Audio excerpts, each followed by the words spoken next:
Chris Addison and Simon Blackwell are co-creators to the family comedy Breeders. I'm Matt Noble of Gold Derby, and I wanted to start off by asking, and we'll kick things off with Simon, what were you wanting to explore in season 3 that you hadn't explored before in the show?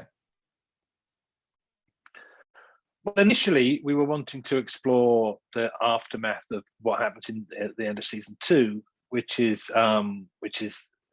Luke punches his dad in the face, and Paul then moves out of the family home because Luke says he's too anxious around Paul. They can't live together anymore. So suddenly the family is split up, and that's how we leave season 2. And so what we wanted to do, certainly the first half of season 3, is just explore, where those ripples go to and how that incident has affected the whole of the family, really, and can it be pieced back together, because it's such a huge thing, and we thought it was one of those things where it's really difficult to come back from. A son punches his dad in the face. It's a moment that you can't ever, things can never be the same again. So that's what we were expecting. And then as we get into the season, then other plots start to be developed, and then we start motoring towards a very different ending for season 3. But yeah, the first part was we thought we owed it to the audience to see what happened after that punch. But we also wanted to look at Paul and Ali, because for the first 2 seasons we had sort of kept them together very much as a unit. They were kind of the bedrock of everything, and we wanted to make it feel that even if things were kind of fraying at the edges of the family or elsewhere in the family dynamics, that Paul and Ali were quite solid. This season, it was interesting to see what would happen if we put them and their relationship under pressure. Mm-hmm. And it is interesting because, like, usually in a sort of family comedy, when you see a couple break up or like separate, it's usually because of a tension between them. But they sort of separate because of something between the father and the son, and then that leads to a lot of tension between all the other relationships. And I think so that's pretty interesting. What do you think this show, Chris, says?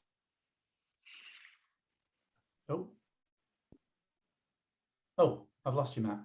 Have you lost me? Sorry. Am I back? You're back. Sorry. Okay. What do I think the show is? What do you think the show is saying is the most important thing about family? Oh gosh, I think what the show is saying is that it's very important to understand that all families are fundamentally flawed structures, and you don't have to feel bad about the fact that your family is likewise a flawed structure. It's not like everybody has the exact same relationships between parents and children and than the Worsleys do, but we just want it to be quite truthful about it, about how hard it is and how hard you are on yourself and how much guilt you feel just being a parent, just trying to get through every day. And it was a thing that we felt that we hadn't really seen in that many family dynamics, certainly in sitcom before. Between parents and children, you usually feel like the kids are either kind of these guys or they're terrible kind of mom, dad kind of teenagers, or they're wisecracking at their parents. But we wanted to show a world where there was a really loving family that was by no means perfect, but where the stresses and strains feel like they strike a chord with the people who are viewing. Simon? Yeah, I mean, it was we've done political comedy before, Chris and I, and there's a saying that all political careers end in failure, and all parental careers do as well. You are going to fail. There's not going to be a point where your kids are grown up and they go, you aced that, everything was perfect. I'm just a very kind of together person, and you've just done some perfect parenting and well done. You will fail and you will screw your kids up in some manner, and it's about trying to kind of mitigate those failures, to fail as little as possible, but also to show other families and other parents, here are some other people failing, and don't try not to feel so guilty about the troubles you're having. We were just trying to kind of take some pressure off people, I think, with this show. If you think about it, there's no more important job that gets done in life than bringing children into the world and bringing them up. There's nothing more important or fundamental than that. And yet every single person doing it is an amateur. There are no professionals. It is, everybody, everyone is winging it. You can read as many books as you want, but they'll definitely not be about your specific situation. We're all completely at sea. And but because we have to look like we're together, like we're all put together, we don't really we don't admit it very often. And consequently, the reaction we mostly get from people about the show is, "Oh, thank God, it's not just me." Yeah. Or why have you? When did you put cameras in the house? We often get that as well. I've got it does strike a chord. Yeah, I thought that, like, all these jobs that you need to go to university, get a degree for, but anyone pretty much can have a kid. Yeah, exactly. There are no licenses. I mean, you're vetted more to kind of when you get a rescue dog than when you have a child. You have to kind of, there's various visits have to happen before you're allowed to have the puppy, and with the kid, there you go, you've got that. It's your job to keep that human being alive for the next 18 years. Good luck. And then they're gone. Do each of you have a favorite moment from the third season? Ooh.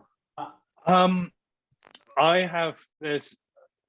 can't say what's in the episode, but there's episode 8 is a kind of episode I've never written before. It's in a form I've never before, and there's some amazing performances.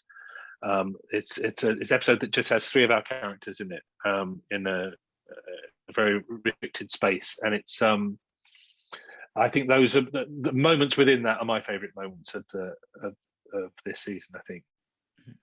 I think my favorite moments of the season have been watching our amazing young actors really step up to the plate.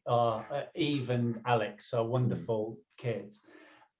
Part of the reason that we carried on with this particular timeline, that directly after the punch, apart from the fact that it felt like it was a bit of a cheat to have such a cliffhangery moment and then walk away from it and not answer it, and skip everything on 5 years again. The other part of the reason that we stayed in this timeline was that during the making of the second season, we realized how good Eve and Alex are, and we knew that we would be able to give them much bigger things to do as actors in this season. I think if you watch Eve in the first episode, there are 2 scenes where she, a 13-year-old actress in her first job, is having to hold up the emotional center of a scene. In one of them, there's no one acting opposite her. She's just talking to a security camera, and it is an astonishing performance. And Alex, when in episode 2, when he's walking around the gallery with Martin, talking about the presentation that he's going to have to do, it's such a beautiful, nuanced performance, and I've loved watching those 2 grow and meet every challenge that we've set them. There's a line in one of the episodes where Martin Freeman's character says that, sort of, as a parent, you make hundreds of decisions every day, and you just got to hope to God it's the right one. Simon, you write on the show. Chris, you direct on the show. As writers and directors of TV comedy, is it the same thing? A lot of decisions they're having to make? Just got to hope to God it's the right ones that you're making? Which is really odd. I've literally just had this conversation with somebody.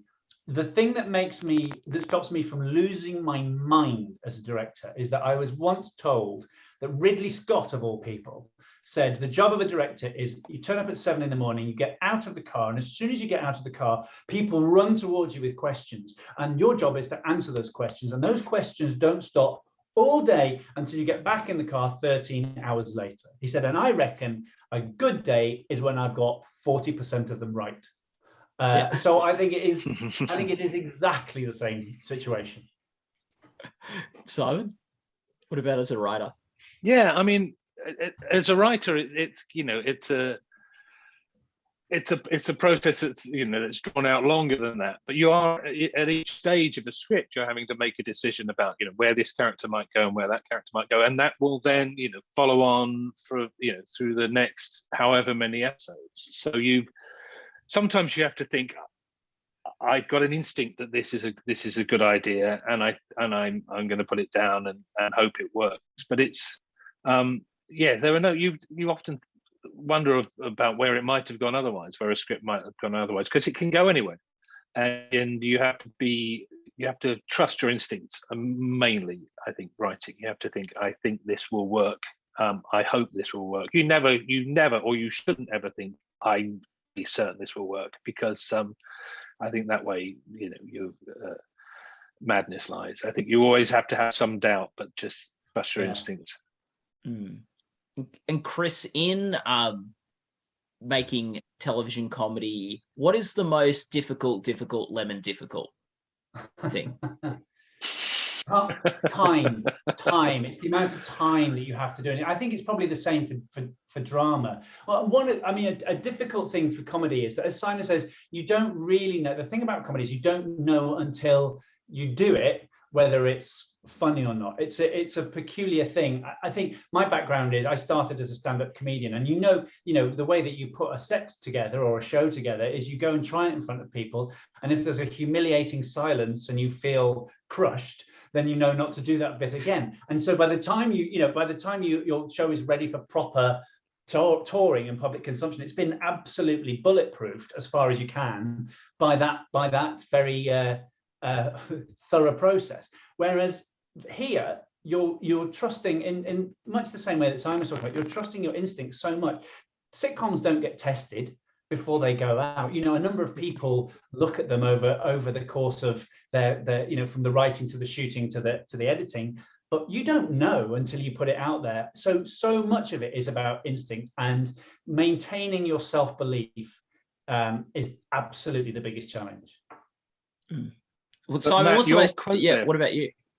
So your quote there from In the Loop, difficult, lemon difficult. I remember coming up with that line, and I almost didn't put it in the script because I thought only I would find it funny, because it doesn't work in an easy peasy lemon squeezy way. It should be a difficult lemon squifficle. But it's I thought, is this something that I think is funny? But I put it in anyway. And it worked because I had an inkling that it might, but it could have fallen as flat as a pancake.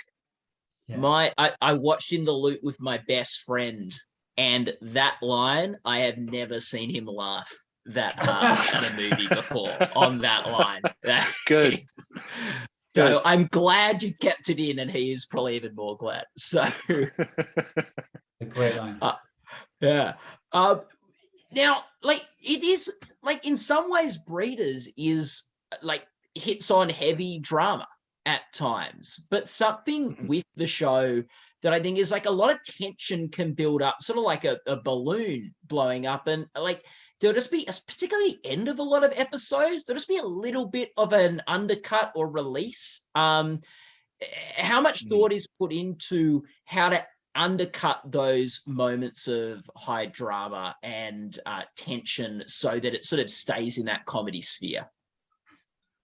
Either of you can answer. Yeah, we're very aware of that, of having to walk that line between kind of drama and comedy. And I think we're all just tonally, everyone on the show is on the same page. So we all know if one of us says this is getting a bit too heavy, we all trust that tonally we're speaking the same language. But it's difficult sometimes, and it can get a bit drama-rama, and you can think, we are a sitcom, and we do, and we deal with some heavy emotional stuff. The first season we dealt with meningitis and the possible death of one of our characters. And so, but we still, in the episode there, we found a way to get some comedy in there and to make it still a sitcom and still have some laughs. And it's a fine line, and you just have to rely on everyone else, to know that when you've gone too far one way or the other. And we're often having to stop ourselves from putting in big jokes, like things that you find really funny that occur to you that are just too broad. But I mean, that's unless you're making it a full-on broad comedy, you're always in that situation. When we made Veep, we had this mythical show over there called Veep Beta, which was where we put all of the jokes that we loved but were too much. And in Veep Beta, Mike has a monkey, and the monkey that sits on his shoulder, and it's pretty much Friends. No. Yes, it's Friends now. You're right. They put a monkey in it.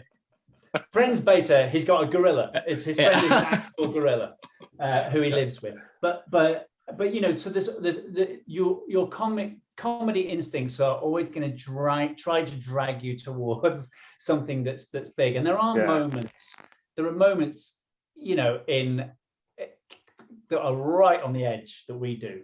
They're right on the edge. That bit where Paul answers the door to Grace's parents and he's got a balloon in his hand. That's as close as we get to just stupid slapstick. That's on the cusp, isn't it? That one. It is on the cusp. But also, right at the very end of the last episode of season 2, when the world has just fallen apart and Paul is devastated on Jim and Jackie's sofa, but the entire season ends with a flushing the toilet gag. It's made funnier, that joke, by the fact of what it's in, like the fact that it is undercutting a moment like that. Now, I've actually met you two before, and it's okay if you don't remember. At the FX thing? Not at the FX thing. Earlier. Go further back. Were we married? What? No. Were we married briefly? I met you guys very briefly. Didn't marry either of you. On September 20, 2015. All right. At the post Emmys HBO party. Oh, okay. After Veep won. Is that when we won that? Was that the year we won? That was the year you won. Veep won comedy series for the first time. And I've got this. I love this photo that I got at the awards. So if you can see, that is the Veep table. Yes, I remember. Look that at was that. a night to remember. Yeah. Good God. Just take us back to that night. Where you've just won best comedy, and not just one best comedy series, acting awards, writing awards, a table that just filled up. Writing, Like, what does that mean to you that night, and what Veep as a series means to you as well?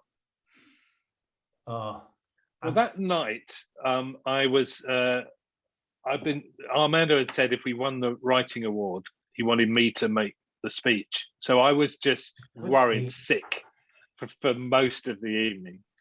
But then when we did win the writing award and I made a speech and I got off to a laugh, and then it was possibly the best night of my life. It was just, all those things are always fun.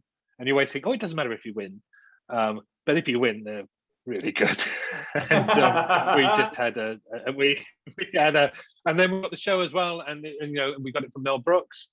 And it was just a fantastic evening, and everyone's your friend when you're walking around with those things in your hand. Everybody loves you, and but it was also, we were really proud of that show.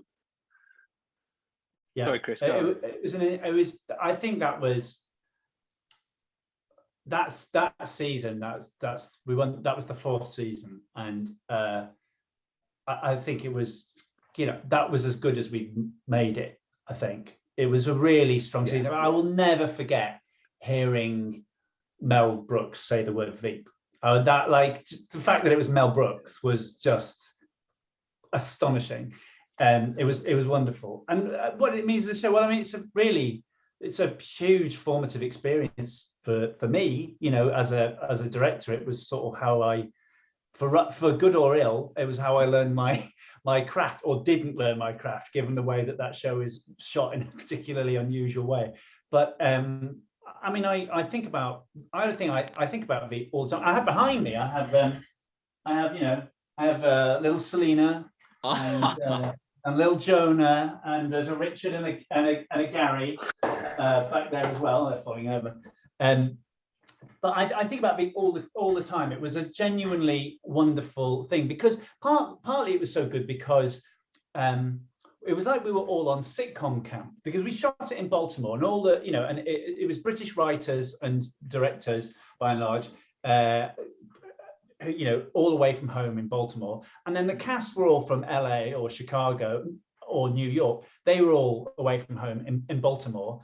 And so everybody, we sort of lived together in a kind of, we were always with each other in the evenings, and I think bonds formed across the cast and the crew and the writers, which are the sort of secret source of why that show is so successful. I think it was that rapport that was created that sort of allowed it to be the thing that it was. And it's so great you won for that season, not just because of how strong it was, but also because it was Armando and some of your last years on the show. So it was nice that they were able to get acknowledged. Simon, was it your last year on the show too, I believe, maybe? Or were you? It was, yeah. And some of the reasons I left after 4 seasons. Yeah. So and Simon and Armando and some of you guys partly left just to spend more time with family because it was quite a bit coming out to Baltimore, and now you are doing a comedy about family life and about being with family and the power of family. And the ironic thing is that we're largely doing this sitcom to spend more time away from politics. It's the exact opposite. Yeah. So when you leave the show after 4 seasons at Breeders, it will be to get away from family and back to that's politics. Right. That's exactly it. Yeah. We've got midlife crises booked in for that for after season 4. Fantastic.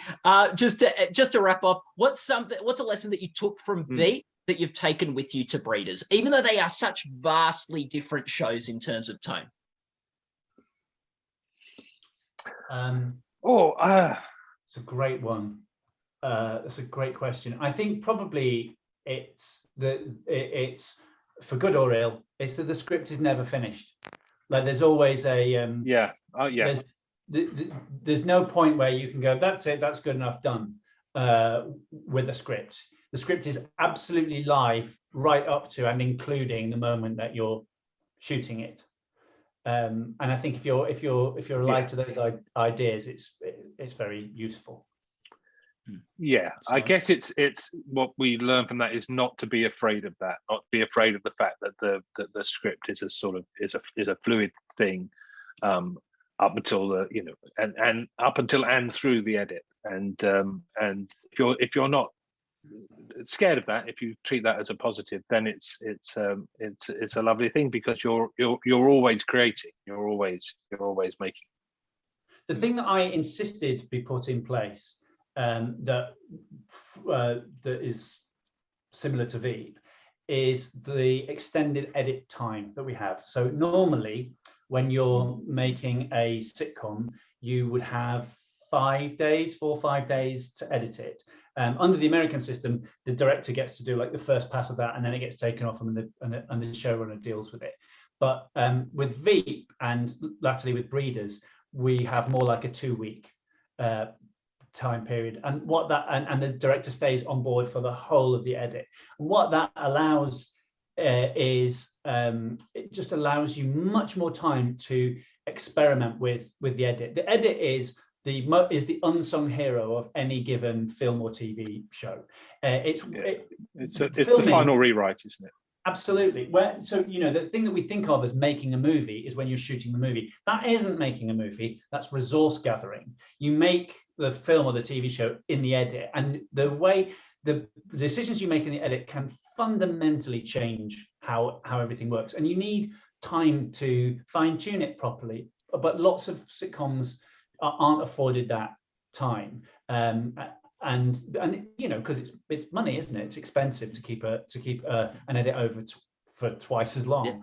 Yeah. But from the beginning of season 1, I said that's what we had to do, and I do think it benefits us to be able to play around and find what the show is supposed to be.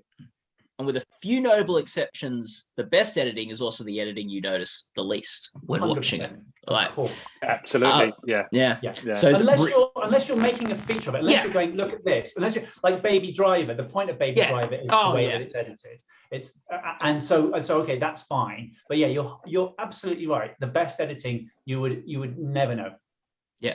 Well, Simon and Chris, thanks so much for spending time with us today. All the best of luck. Maybe you'll go back to the Emmys for Breeders for your consideration now in all categories. Thank you, Matt. And people watching this interview can go to goldderby.com to make your own awards predictions. Guys, thank you so much for giving out your time today. Thanks, Matt. No worries.